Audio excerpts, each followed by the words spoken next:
Hello friends, स्वागत है आपका फिर से हमारे चैनल ब्रिलियंस 53 में। तो हमने इसके प्रीवियस लेक्चर में प्रश्न नंबर 40 तक पढ़ा था, जिसमें हम लोग कंप्यूटर की उपयोगिता और कंप्यूटर की अनुप्रयोग पढ़ा था। आज के इस वीडियो लेक्चर में हम लोग कंप्यूटर शिक्षण में प्रथम सेमेस्टर में जो आपका ये दिया है लघुत्तरीय प्रश्नों का सीरीज हम लोग पढ़ेंगे। तो चलिए हमारे चैनल को सब्सक्राइब कर लीजिए। वीडियो पसंद आए तो वीडियो को लाइक करिए।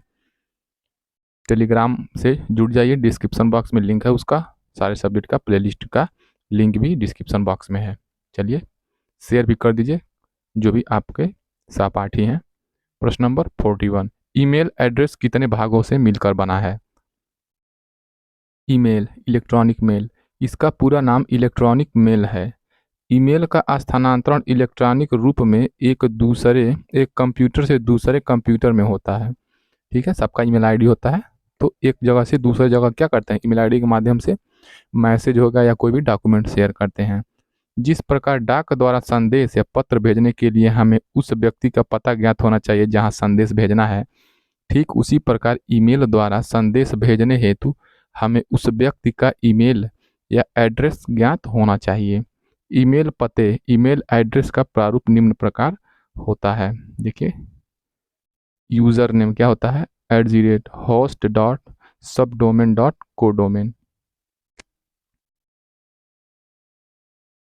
तो देखिए, जो होस्ट कर रहा है, तो अभिषेक मान लीजिए ये होस्ट है। सब डोमेन क्या हो जाएगा, एट री डिफरेंट ईमेल डॉट कोमेन का क्या हो जाएगा, C.com। तो देखिए, दीपक @VSNL.net.in, ये सब क्या है, ईमेल आईडी है। ठीक है, जिस प्रकार पोस्ट मास्टर आपका डाकिया क्या करता है, एड्रेस बताते हैं तो उस एड्रेस पे सेंड कर देता है, उसी प्रकार ईमेल आईडी भी होता है। यूजर नेम, यूजर नेम क्या होता है, यूजर नेम इंटरनेट पर अकाउंट का नाम कहलाता है। ठीक है, अकाउंट का नाम को ही यूजर नेम कहते हैं। होस्ट क्या हो जाएगा, तो होस्ट इंटरनेट प्रदाय मशीन का नाम होता है। तो देखिए, आपका यूजर नेम किसे किसे बनता है, @होस्ट नेम, फिर सब डोमेन नेम और फिर .comen नेम से आपका ईमेल आईडी बनता है। तो देखिए, होस्ट हो गया, यूजर नेम क्या होता है, यूजर नेम आपका इंटरनेट पर अकाउंट का नाम कहलाता है। और होस्ट, तो होस्ट इंटरनेट प्रदाय मशीन का नाम होता है। सब डोमेन नेम क्या होता है, तो यह संबंधित संगठन का प्रकार निर्धारित करता है। तो आपका यही क्या हो गया, ईमेल एड्रेस कितने भागों से मिलकर बना है, तो आप लोग यही लिखेंगे, ईमेल एड्रेस आपका कितने भागों से मिलकर बना है। तो ये देखिए, जो आपका दिखा है यहाँ पे, host.subdomain.c.main। ठीक है, इसी से आपका address bar, email address bar मिला होता है। नेक्स्ट प्रश्न देखिए, प्रश्न नंबर 42, कंप्यूटर में कंट्रोल की के क्या कार्य हैं? तो कंट्रोल की देखिए, तो देखिए कंप्यूटर में कंट्रोल की के क्या कार्य हैं, तो कंट्रोल कीज के बारे में पढ़ते हैं। तो देखिए, आप यहाँ पे, आपको यहाँ पे कीबोर्ड दिखाई दे रहा होगा। तो यह एक संयोजन है या कॉम्बिनेशन की है। कंट्रोल की कहाँ पे, देखिए यहाँ पे मैं टच कर रहा हूँ, ये कंट्रोल की है। जस्ट ऑल्ट की के बगल में विंडोज़ की दिया रहता है और विंडोज़ की के बगल में कंट्रोल की दिया रहता है। इसे ही कंट्रोल की कहते हैं। यहाँ पर आप लोग देख सकते हैं, इसी को हम लोग कंट्रोल की कहते हैं। ये आपका कंट्रोल की है।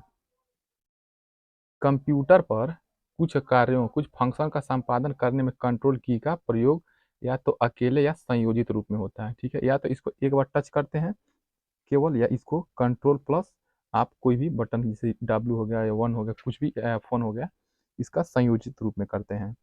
कंट्रोल को CTRL, देखिए CTRL लिखा है कंट्रोल पे, ऑल्ट की, देखिए कंट्रोल के बगल में विंडोज़ है, विंडोज़ के बगल में ऑल्ट की है। यहाँ पे देखिए, यहाँ पे कैमरे में, यहाँ पे विंडोज़ लोगो की, देखिए कंट्रोल की, विंडोज़, विंडोज़ लोगो की, इसको क्या कहेंगे, विंडोज़ लोगो की, इसको कहेंगे ALT, ऑल्ट की। और स्केप, ESC, देखिए यहाँ पे ऊपर स्केप की, यहाँ पे आपका है, इसे क्या कहेंगे, स्केप की। ये सब क्या है, सभी को कंट्रोल कीज हैं। कहने का मतलब ये है, कंट्रोल की केवल यही बस नहीं है कि इसको कंट्रोल की कहेंगे। कंट्रोल की किसको किसको कहेंगे, कंट्रोल की को, विंडोज़ लोगो की को, ऑल्ट की को, और ESC स्केप, एस्केप की को हम लोग क्या कहेंगे, कंट्रोल की कहेंगे। चलिए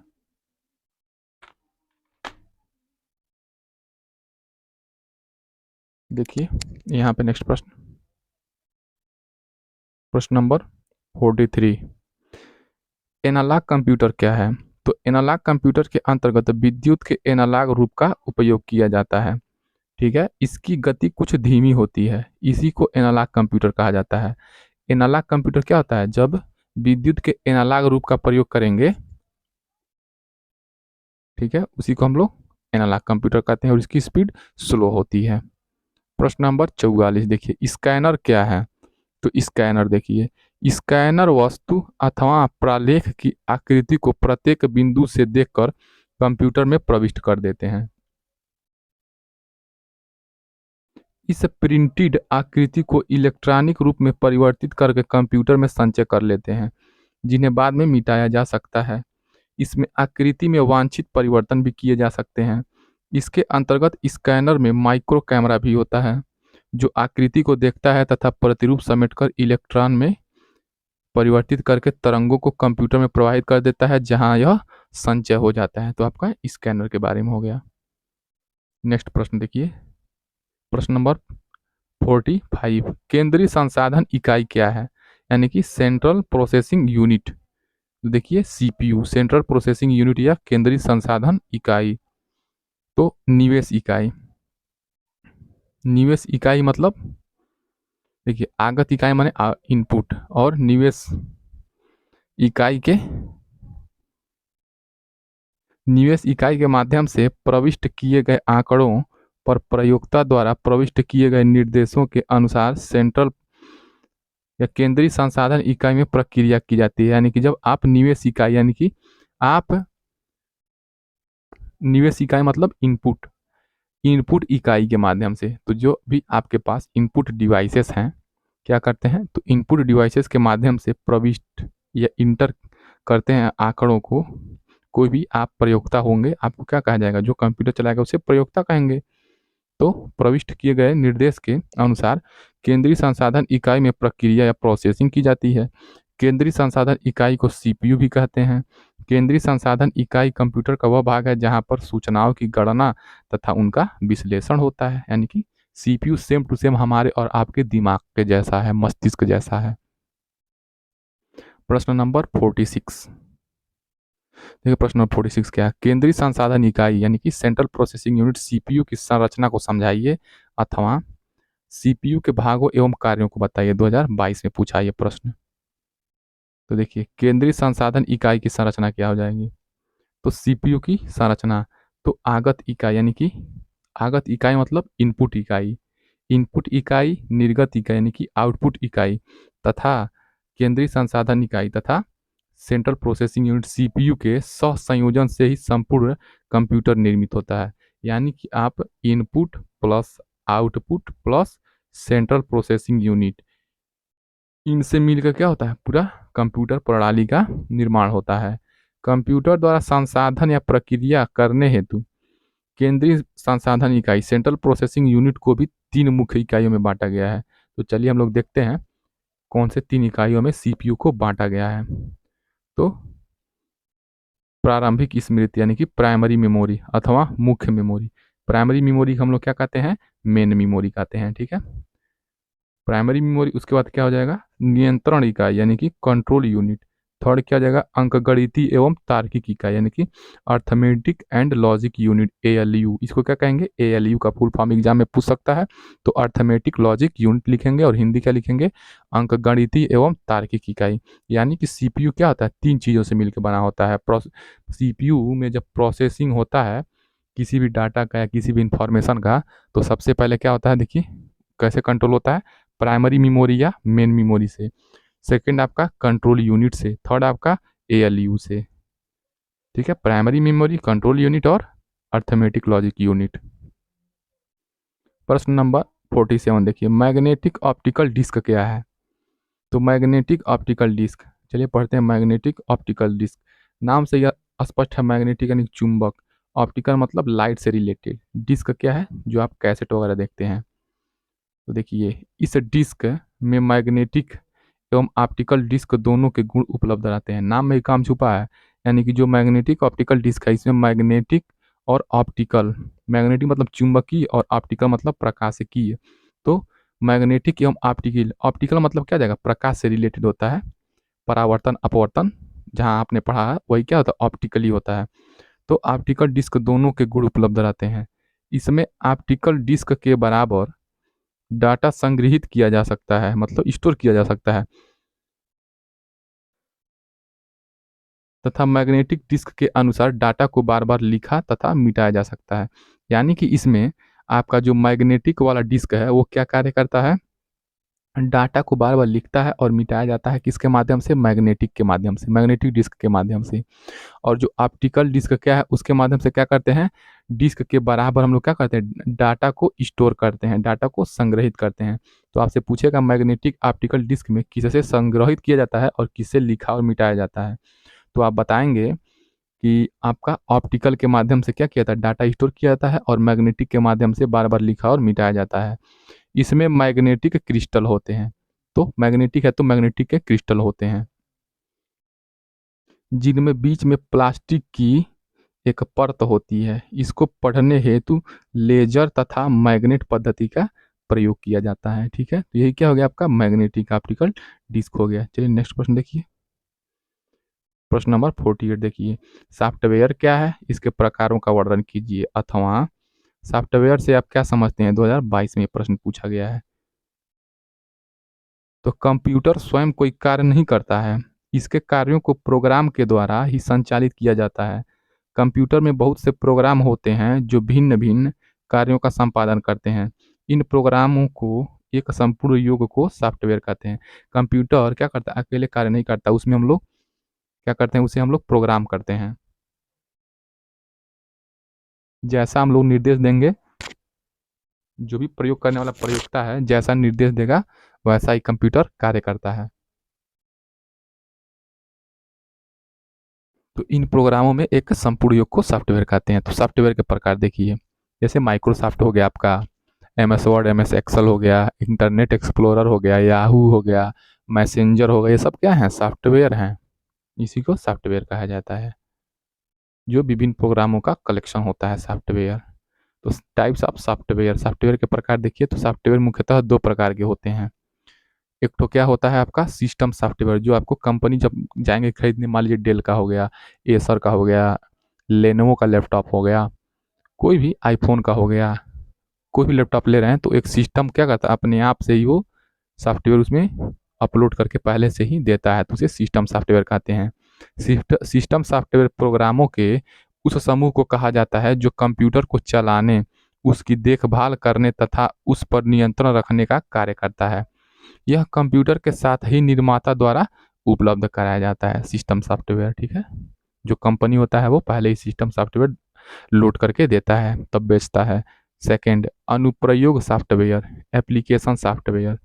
एक होता है सिस्टम सॉफ्टवेयर और एक होता है एप्लीकेशन सॉफ्टवेयर। तो जो प्रयोगकर्ता द्वारा स्वयं लिखे जाते हैं उसे हम लोग एप्लीकेशन सॉफ्टवेयर करते हैं। प्रश्न नंबर 49, उद्देश्य के आधार पर कंप्यूटर कितने प्रकार के होते हैं। तो उद्देश्य के आधार पर कंप्यूटर दो प्रकार के होते हैं। तो पूछेगा एग्जाम में उद्देश्य के आधार पर कंप्यूटर कितने प्रकार के होते हैं, तो आप लोग कितना बताएंगे, दो प्रकार के। पहला क्या हो जाएगा, सामान्य उद्देशीय कंप्यूटर, जनरल पर्पज कंप्यूटर, यानी कि जनरल पर्पज के लिए, जनरल उद्देश्य, पर्पज मतलब क्या होता है, उद्देश्य, तो जनरल उद्देश्य के लिए ये कंप्यूटर बनाया गया है उद्देश्य के आधार पे। तो कौन सा जनरल पर्पज होता है, चलिए देखते हैं। इस प्रकार के कंप्यूटर कई सामान्य प्रकार के कार्य करने के लिए विकसित किए जाते हैं। उदाहरणार्थ, आलेख तैयार करना, आलेख छापना, डेटाबेस तैयार करना तथा उससे सूचनाएं प्राप्त करना, शब्द प्रक्रिया, वर्ड प्रोसेसिंग, कंप्यूटर डिजाइन तैयार करना इत्यादि कार्य सामान्य उद्देशीय कंप्यूटरों द्वारा प्रतिपादित किए जाते हैं। ठीक है, ये सब कार्य क्या किए जाते हैं, सामान्य कंप्यूटर द्वारा प्रतिपादित किए जाते हैं। कौन कौन से, आलेख तैयार करना, आलेख छापना, डेटाबेस तैयार करना, शब्द प्रक्रिया हो गया, सूचनाएं प्राप्त करना, कंप्यूटर में कोई भी डिजाइन वगैरह बना रहे हैं, ये सब क्या है, जनरल पर्पज रिलेटेड कंप्यूटर इसको करता है, इस कार्य को। तो कंप्यूटर अनेक प्रकार के सामान्य कार्य बिना फेर बदल के कर सकते हैं। ठीक है, तो जनरल पर्पज हो गया। दूसरा क्या हो जाएगा, उद्देश्य के आधार पर कंप्यूटर के प्रकार, विशिष्ट उद्देश्य कंप्यूटर, स्पेशल पर्पज कंप्यूटर। तो स्पेशल पर्पज कंप्यूटर देखिए, तो विशिष्ट उद्देश्य कंप्यूटर किसी विशिष्ट कार्य को करने हेतु ही विकसित किए जाते हैं, वह इनकी प्रक्रिया क्षमता भी उसी विशिष्ट कार्य के आवश्यकता अनुसार ही होती है। इस प्रकार के कंप्यूटरों में यदि आवश्यक हो तो एक से अधिक प्रोसेसर भी संलग्न किए जा सकते हैं। जब ये विशिष्ट कार्य कर रहा है तो इसकी क्षमता भी ज़्यादा होनी चाहिए, इसके दिमाग भी तेज होना चाहिए, यानी कि सीपीयू भी तेज होना चाहिए, यानी कि जो भी ऑपरेटिंग सिस्टम है या कोई भी आपका इसमें क्या बोलते हैं प्रोसेसिंग यूनिट वगैरह है, उसमें क्या होने चाहिए, दो दो हो सकते हैं, एक से अधिक हो सकते हैं। तो ऐसे विशिष्ट कार्य जिनका निष्पादन सामान्य उद्देश्य कंप्यूटर से नहीं किया जा सकता। देखिए जनरल पर्पस कंप्यूटर के बाद स्पेशल पर्पस कंप्यूटर क्यों आया, क्योंकि जनरल पर्पस जो कंप्यूटर है वो कुछ कार्यों को सरलता और सुगमता से नहीं कर पाया, इसीलिए विशिष्ट उद्देश्य कंप्यूटर आया। क्यों एक नियम के बाद दूसरा नियम आता है, इसलिए आता है कि एक नियम कुछ कोटा को, कुछ बातों को पूर्ति नहीं कर पाता है, कुछ चीज़ों को एक्सप्लेन नहीं कर पाता है, इसीलिए क्या आता है, नेक्स्ट नियम आता है, नेक्स्ट रूल आता है। उसी प्रकार जनरल पर्पस कंप्यूटर के बाद आपका स्पेशल पर्पस कंप्यूटर आया, जो कि आपका जनरल पर्पस नहीं कर पाया तो स्पेशल पर्पस कंप्यूटर ने किया। उनके लिए कुछ विशिष्ट उद्देश्य कंप्यूटर कुछ विशिष्ट युक्तियों के साथ संलग्न कर विकसित किए जाते हैं। ठीक है, तो आपके देखिए दो प्रकार के हो गए उद्देश्य के आधार पर कंप्यूटर, जनरल पर्पस कंप्यूटर और स्पेशल पर्पस कंप्यूटर।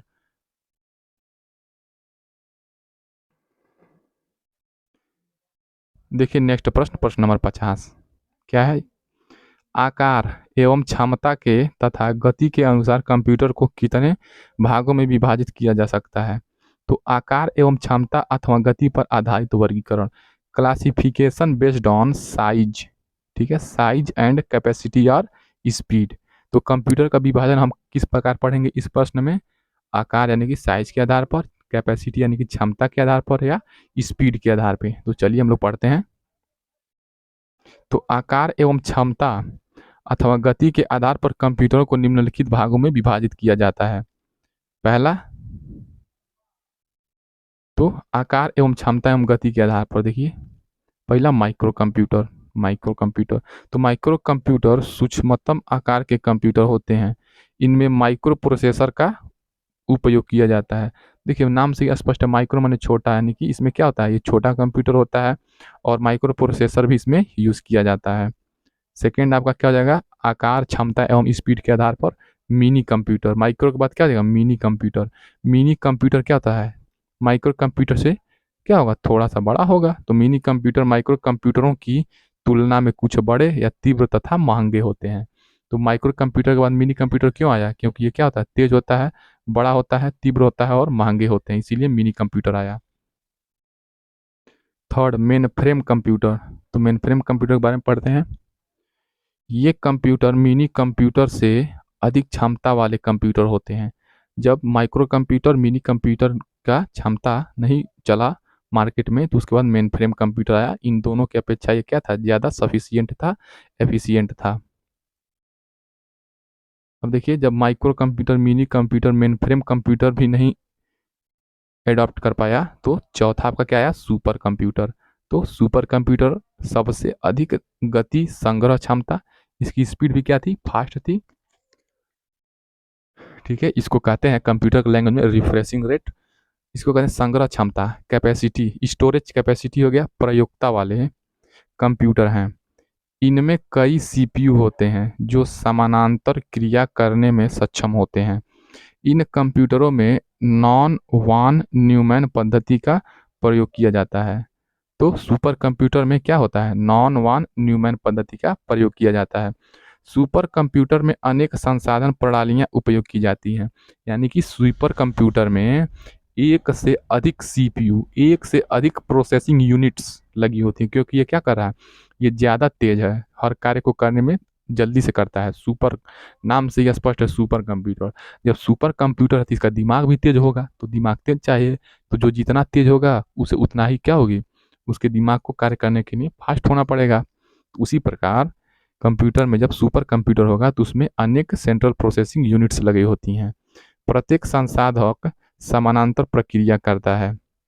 तो जितने भी सीपीयू लगे होते हैं क्या होते हैं, एक दूसरे के जैसा ही व्यवहार करते हैं। और कोई दूसरा व्यवहार, मान लीजिए एक के बाद जो दूसरा सीपीयू लगा है या दूसरा जो प्रोसेसिंग यूनिट लगा है वो दूसरे जैसे व्यवहार करेगा तो क्या होगा, इसके एल्गोरिथम में डिस्टरबेंस हो जाएगा और कंप्यूटर अच्छे से वर्क नहीं करेगा। इसीलिए क्या है, संसाधक समांतर प्रक्रिया में रहता है। यह कंप्यूटर 1 करोड़ निर्देश प्रति सेकंड से भी अधिक कार्य कर सकता है।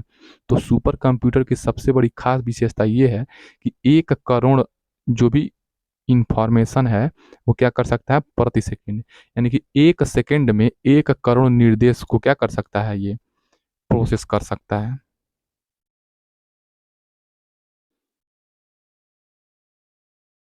नेक्स्ट प्रश्न देखिए, प्रश्न नंबर 51, न्यूमेरिक कुंजियाँ किन्हें कहते हैं। तो न्यूमेरिक कुंजियाँ मैंने अभी इसके जस्ट प्रीवियस वीडियो में बताया था न्यूमेरिक की। यह कुंजी पटल पर दाएं भाग में स्थित होता है। वह इसमें कुल 17 कुंजियाँ होती हैं। चलिए मैं आपको दिखाता हूँ। तो देखिए यहाँ पे आपका न्यूमेरिक कुंजी, देखिए ये आपके पास यहाँ पे दिख रहा है, यहाँ पे न्यूमेरिक कुंजियाँ हैं। देखिए कौन कौन से न्यूमेरिक कुंजी के अंतर्गत आता है। देखिए ये लिखा है INS, ठीक है, इसको इंसर्ट कहते हैं। तो INS हो गया, फिर डिलीट, यहाँ पे काउंट कर लीजिए 17 कुंजी होना चाहिए। 1 2 3 4 5 6 7 8 9 10 11 12 13 14 15 16 17, ये पूरा कितना है 17 की है। इसको क्या कहेंगे, न्यूमेरिक की। न्यूमेरिक मतलब नंबर जो है इसमें। देखिए इसको जीरो, जीरो में क्या लिखा है INS, देखिए। फिर उसके बाद डिलीट की, उसके बाद इंटर है ये बगल में। इंटर 2 जगह होता है, एक इंटर देखिए कहाँ पे होता है, यहाँ पे होता है, शिफ्ट के ऊपर इंटर होता है, ठीक है। 2 शिफ्ट की होता है और 2 इंटर की होता है और 2 कंट्रोल की होता है, ठीक है।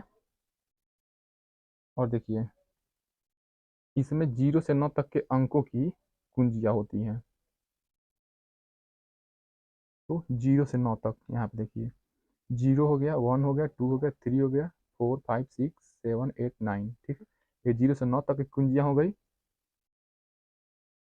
जिसमें से 4 कुंजियों पर दिशाएं व्यक्त करने वाले तीर एरो बने रहते हैं।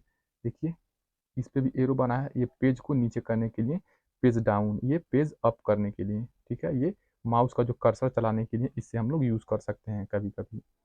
और देखिए ये राइट में है, ये राइट में है और ये लेफ्ट में है, जो कर्सर को चलाने का कार्य कर सकते हैं। इसके अतिरिक्त कुछ अन्य कुंजियां भी अंकित होती हैं न्यूमेरिक की में। कैसे कैसे, न्यूमलॉक, देखिए ये स्लैश हो गया, स्टार हो गया, positive home, page up, page down, INS, inter. तो न्यूमेरिक की में इनके अलावा जो भी होती हैं, देखिए पेज डाउन, देखिए PGDN लिखा है ना यहाँ पे, तो पेज डाउन भी होता है, पेज अप भी होता है। देखिए यहाँ पे स्टार है, स्टार वाला भी है। ये देखिए स्लैश, ये स्लैश भी है, माइनस है, प्लस है, ये प्लस की है।